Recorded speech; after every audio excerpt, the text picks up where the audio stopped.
पत्नी के वियोग में रोते फिरोगे। 2 श्राप नारद जी ने दिया और कहा कि एक कारण ये था प्रभु को धरती पर मनुष्य के रूप में अवतार लेने का। तीसरा कारण कहा कि मनु और शत्रुपा जी ने बड़ी कठिन तपस्या की थी भगवान को पाने के लिए, और जब भगवान प्रसन्न होकर के आए तो कहा कि वरदान मांगो।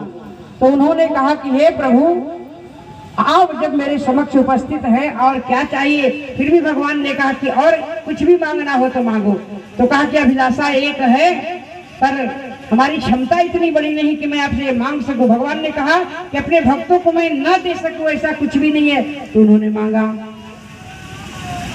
कि दान शिरोमणि कृपा निधि नाथ कहो सतभाव, चाहो तुम ही समान सुत प्रभु सन कवन दुराव।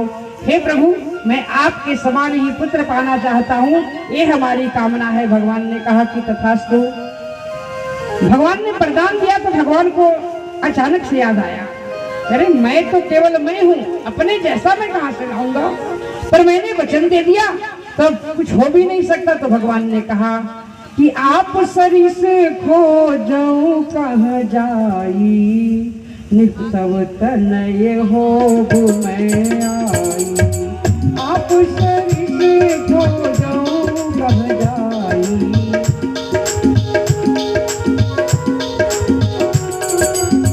अपने समान अब मैं कहाँ खोजने जाऊं। तो हे राजन, मैं ही आपका पुत्र बनकर आपके यहाँ अवतार धारण करूंगा। मेरा भी कुछ वचन है, मैंने कह दिया है तो संक्षिप्त में ही सही, लेकिन भगवान का जन्म करा के ही मानूंगी। चलिए विस्तार से कथा नहीं जाएगी। अब इसके बाद में वही राजा मनु और रानी शत्रुपा तपस्या करके भगवान को प्राप्त करने के लिए त्रेता युग में दशरथ और कौशल्या के रूप में आते हैं, और इन्हीं के घर हमारे भगवान का अवतार होता है कि अवधपुरी रघुकुल मणि राऊ, अवधपुरी रघुकुल मणि राऊ, विश्वविदित एहि दशरथ नाम,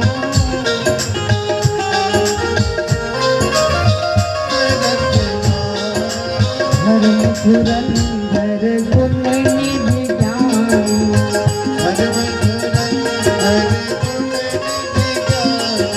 हृदय भगति मति सारंग पानी,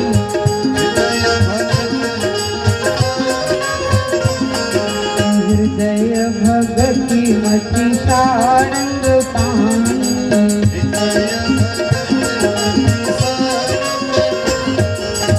वही राजा दशरथ और रानी कौशल्या के रूप में अयोध्या में आए। राजा दशरथ को सब कुछ है, कथा का समय ही नहीं, कभी अवसर मिला तो विस्तार से कथा सुनाई जाएगी कि भगवान को पाने के लिए दशरथ जी ने एक बार उनके मन में ग्लानि क्यों हुई थी, ये सब व्याख्या करने का कोई समय नहीं मेरे पास है। इसलिए कि भगवान राजा दशरथ के पास सब कुछ है भगवान का दिया हुआ, लेकिन केवल संतान नहीं। सब कुछ हो, संपत्ति कम हो और बेटे 2 घर में हो ना तो व्यक्ति खुश रहता है, लेकिन अपार संपदा चक्रवर्ती सम्राट राजा हैं, लेकिन इनके यहाँ इनके वंश को आगे बढ़ाने वाला कोई संतान नहीं है। सो राजा दशरथ बड़े दुखी हुए, और जब दुखी हुए तो राजा दशरथ एक दिन गुरु जी के पास गए कि गुरु गृह गए तुरंत महिपाला,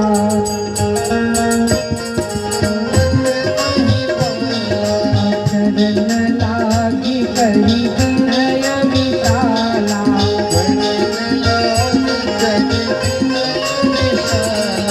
निज सुख दुख सब गुरु ही सुनाए,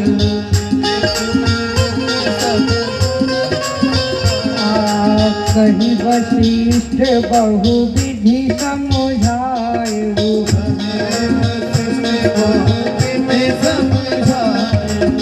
धरहु धीर हो यही सुत चारी,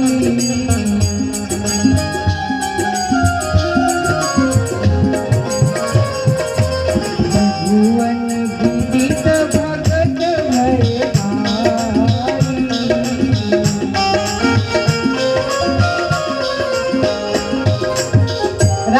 दशरथ ने गुरु को प्रणाम किया और अपना सुख दुख सब सुनाया और कहा कि हे राजन, हे गुरुदेव, क्या मेरे बाद मेरे सूर्य कुल का सूरज अस्त हो जाएगा?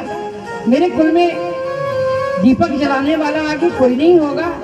से प्रभु, मेरे संतान नहीं है और मेरी अवस्था वो चौथेपन की हो गई, कृपा करें। गुरु और भगवान के पास यदि सच्चे मन से इंसान जाता है तो जितना नहीं मांगेंगे उतना मिलता है। इन्होंने एक पुत्र की कामना की, उन्होंने 4 का वरदान दिया। इधर धीर हो यही सुतचारी, त्रिभुवन विदित भगत भयहारी। पर इसके लिए कहा कि एक यज्ञ करना पड़ेगा और पुत्र कामेष्टि यज्ञ का अनुष्ठान हुआ। श्रृंगी ऋषि ने यज्ञ कराया, जो राजा दशरथ के दामाद हैं। एक बेटी थी राजा दशरथ को, जिसका नाम शांता था, पर लड़की का जन्म कुछ गलत ग्रह नक्षत्र के समय में हुआ था, जिस कारण से पंडितों ने कहा था कि एक कन्या यदि आपके राज्य में रहेगी तो कन्या का भी कुशल नहीं है और आपके राज्य का भी कुशल नहीं है। इसलिए हे राजन, इस कन्या को आप किसी दूसरे देश में भेज दीजिए। तो राजा दशरथ ने अपनी उस बेटी को अपने साढ़ू, जो अंग देश के राजा थे, जिनका नाम रोमपद था, जो कौशल्या की बहन वर्षणी थी, उनको दे दिया था। वो कन्या वहीं पड़ी बड़ी थी और श्रृंगी ऋषि को ब्याही गई थी। आज वही श्रृंगी ऋषि आए और यज्ञ करवाया। अग्निदेव प्रकट हो गए खीर का प्रसाद लेकर के और कहा कि वशिष्ठ ने जो मन में विचार किया था वो सब पूरा हुआ, जाइए ये प्रसाद रानियों में बांट दीजिए। राजा दशरथ घर आते हैं, अपनी तीनों रानियों को बड़े प्यार से बुलाया और यथा योग्य सबको प्रसाद का भाग दिया। तीनों रानियां गर्भवती हो गई और 9 महीना। अब अयोध्या में इतना आनंद है, इतना खुशी है कि सुख का दिन कब बीत जाता है पता नहीं चलता और दुख का एक दिन काटे नहीं कटता। 9 महीना कितना जल्दी गुजर गया और हमारे प्रभु को जन्म लेने का अवसर आ गया। अब सारे देवता स्तुति करने लगे भगवान से प्रकट होने के लिए, अवतार धारण करने के लिए। और ये कौन सा महीना है जब हमारे प्रभु जन्म ले रहे हैं? नवमी तिथि मधुमास पुनीता, शुक्ल पक्ष अभिजित हरि प्रीता, मध्य दिवस अति शीत न घामा, अखिल लोकदायक विश्रामा। चैत का महीना, शुक्ल पक्ष की नवमी, पुनर्वसु नक्षत्र में हमारे प्रभु अवतार धारण कर रहे हैं। आइए सब मिलकर के भगवान की स्तुति करें कि भय प्रगट कृपाला दीन दयाला कौशल्या हितकारी। भय प्रगट कृपाला दीन दयाला कौशल्या हितकारी। हर्षित महतारी मुनि मनहारी अद्भुत रूप निहारी। कौशल अभिरामा घन श्यामा निज आयुध भुजकारी। भूषण बनमाला नयन विशाला शोभा सिंधु करारी। सब धुरी कर जोरी अष्टि जोरी कहि विधि करहु अनंता। माया गुण ज्ञानातीत अमाना निज पुराण बनंता। नासिक सागर सब गुण सागर देहिता वही सुनता। तुम महित लागी जन अनुरागी भय प्रगट श्रीकंता। ब्रह्मांड निकाया निर्मित माया रोम रोम प्रतिष्ठित है। मोर गौवासी यह उपहासी न कबीर बधिर नर है। उपजा जब जाना प्रभु मुस्काना करित बहुत विधि कीमत है। हरि कथा सुहाई मात बुझाई यही प्रकार सुख प्रेम लहै। आशा पुनि होई सोमत डोली सजहु तात यह रूपा। कि जेठ सुनीला अति प्रिय लीला यह सुख परम अनूपा। सुनि बचन सुजाना रोदन गाना हरि पालक सुरूपा। यह चरित जो गावै हरि पद पावै तेल परस भवभूता। यह चरित जो गावै हरि पद पावै तेल परस भवभूता। विप्रधेनु सुर संतहित लीन मनुज अवतार। निदीक्षा निर्मित तनु माया गुण गोपाल। प्रेम से बोलिए रामचंद्र भगवान की।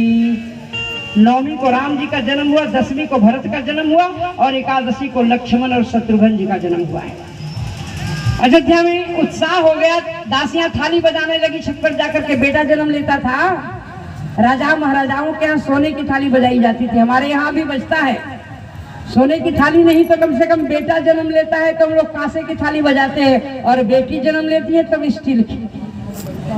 काहे भाई, बेटी के जन्म में स्टील की थाली क्यों बजे? बेटियां कम है क्या बेटों से? पर ये समाज का नियम है, बेटा जन्म लेता है ना तो पड़ोसी भी बताता है तो फलाने का क्या हुआ रे, बेटा हुआ। और बेटी होती है तो दूसरे का भी बताता है, अरे बेटी हुआ। बोलने में इतना अंतर की मत पूछिए। लेकिन अगर बेटी न जन्म ले तो बहू कहाँ से लाओगे? बेटा कहाँ से आएगा? बेटा लाने के लिए भी बेटी का होना बड़ी जरूरी है। राजा दशरथ ने सुना कि बेटा जन्म लिया और परमानंद में हो गए। क्यों परमानंद हुआ? क्योंकि इनके घर परमानंद का अवतार हुआ कि दशरथ पुत्र जन्म सुनि काना, मानहि ब्रह्मानंद समाना। आज राजा ने चारों कोष खोल दिया है कि जिसको जो चाहिए दे दो, सर्वस्व दान दिन सब काहू, जय पावारा खा नहीं ताऊ। और बाजे वाले को बुला कर कहा कि बाजा बजाओ। अब आप लोग खड़े हो जाइए, कथा विश्राम हो रही है। केवल राम जी का एक सुंदर सा बधाई गीत गा करके हम अपनी वाणी को विश्राम देंगे। भगवान के स्वागत में सभी लोग खड़े हो जाइए। आरती में खड़ा होना ही है, पहले खड़े हो जाइए।